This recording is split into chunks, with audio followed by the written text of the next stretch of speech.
குரோம்பேட்டில் வந்து பார்த்தேங்க. இந்த இடத்துல நின்று வந்து பார்த்தா சாப்பிட்றதுக்கு டைம் இல்லை, டைம் ஆயிடுச்சு. இந்த இடத்துல சரி என்னடா கிடைக்குன்னு பார்த்தா வண்டியில் பிரியாணி வந்து பார்த்தா சிக்கன் பிரியாணி.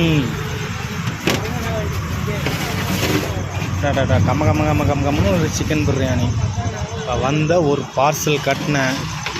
இந்த இடத்துல வந்தால் ஒரு சிக்கன் பிரியாணி தாங்க பார்சல் கட்டியாச்சு. வீட்டில் போய் சாப்பிட வேண்டியதுதான். இந்த இடத்துல டெய்லி இருப்பீங்களா கடை? ஆமாம், டெய்லி 8 மணிலேருந்து மணி வரைக்கும் நல்ல சேல்ஸ்.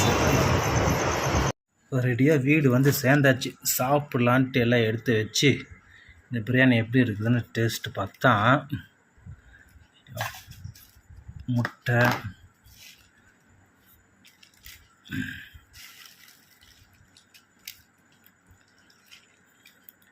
ரெண்டு பீஸ் சிக்கன், ஆயில் நிறையா இருக்குது. இதெல்லாம் வச்சு சூப்பருங்க.